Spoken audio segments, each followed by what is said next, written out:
بسم اللہ الرحمن الرحیم۔ السلام علیکم ورحمۃ اللہ وبرکاتہ۔ دوستو، آپ کا دوست ڈاکٹر غلام فرید فرام بہاڑی ایک نئی ویڈیو لے کر آپ کی خدمت میں حاضر ہے۔ آج کا ٹاپک ہے پیشاب کا مشکل سے آنا۔ تو اس سے پہلے میرے وہ پیارے دوست جنہوں نے ابھی تک میرا یوٹیوب چینل جو ڈاکٹر غلام فرید بہاڑی کے نام سے بنایا گیا ہے اسے سبسکرائب نہیں کیا تو سبسکرائب ضرور کر لیں، اور کومنٹس بھی دیں، لائکس بھی کریں، اور میری ویڈیو پوری سن کر شیئر بھی کریں، اور میری پوری ویڈیو دوسرے دوستوں کو بھی شیئر کریں تاکہ ان کا بھی فائدہ ہو سکے۔ تو آئیے اب ہم آتے ہیں ٹاپک کی طرف۔ ٹاپک کا جو ہے اس کا یہ ہے کہ پیشاب مشکل سے آنا، اس کی وجوہات اور اس کی علامات اور اس کی ادویات یعنی کہ بذریعہ ہومیوپیتھک علاج آپ کو بتایا جائے گا۔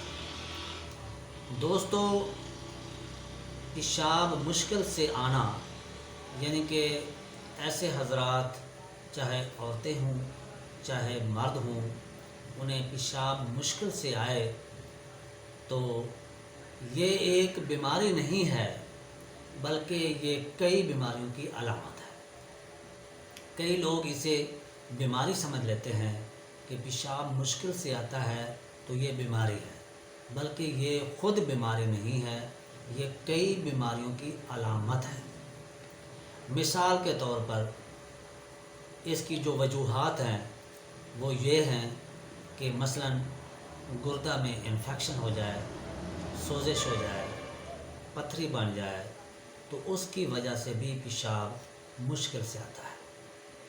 اگر UTI یورینری ٹریکٹ انفیکشن، اس میں انفیکشن یعنی کہ اس نالی میں جو گردے سے مثانے کی طرف نالی آ رہی ہے یورت، اس میں انفیکشن ہو جاتی ہے تو اس کی وجہ سے بھی پیشاب مشکل سے آتا ہے۔ دوستو، اگر مثانے کے امراض یعنی مثانہ میں سوزش ہو جائے، مثانہ پر چوٹ لگ جائے، مثانے کا فالج ہو جائے، مثانے میں پتھری بن جائے تو اس کی وجہ بھی بن سکتی ہے کہ پیشاب مشکل سے آتا ہے۔ دوستو، پیٹ کے امراض کی وجہ بھی بن سکتی ہے۔ اگر شدید بخار ہو جائے تو اس میں بھی پیشاب مشکل سے آتا ہے، بلکہ پیشاب بند بھی ہو سکتا ہے۔ اور مرد حضرات میں ہرنیاں ہو جائیں تو ان کی وجہ سے بھی پیشاب مشکل سے آتا ہے۔ اگر مرد حضرات میں خصیوں یا فوطوں میں سوزش ہو جائے یا پراسٹیٹ غدود بڑھ جائے تو اس کی وجہ سے بھی پیشاب مشکل سے آتا ہے۔ دوستو، عورتوں میں پیشاب جو مشکل سے آتا ہے اس میں کئی وجوہات ہیں۔ مثال کے طور پر رحم کی بیماریاں، سوزاک کی وجہ ہو سکتی ہے، یا عورتوں میں عطشت کی وجہ ہو سکتی ہے، مرد حضرات میں بھی سوزاک اور عطشت کی وجہ ہو سکتی ہے۔ تو دوستو، یہ تھا پیشاب مشکل سے آنا۔ آئیے اب ہم اس کی ادویات کی طرف آتے ہیں جو اس میں 100% ادویات استعمال ہو سکتی ہیں۔ وہ پہلی دوا ہے کینتھرس، ایپس، سارسپریلا، ہیپر سلفر، چیمافیلا، کینابس انڈیکا، اسٹافی سیگیریا۔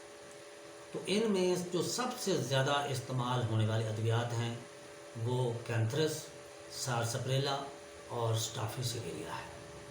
اس کے علاوہ سفلینم، میڈورینم، تھوجا، مرکسال وہ بھی استعمال کی جا سکتی ہیں، لیکن یہ ہر دوا اپنی اپنی علامات کے مطابق استعمال کی جاتی ہے۔ تو دوستو، امید ہے کہ آپ کو یہ ویڈیو پسند آئے گی۔ اپنے دوست ہومیوپیتھک ڈاکٹر غلام فرید کو اجازت دیجیے۔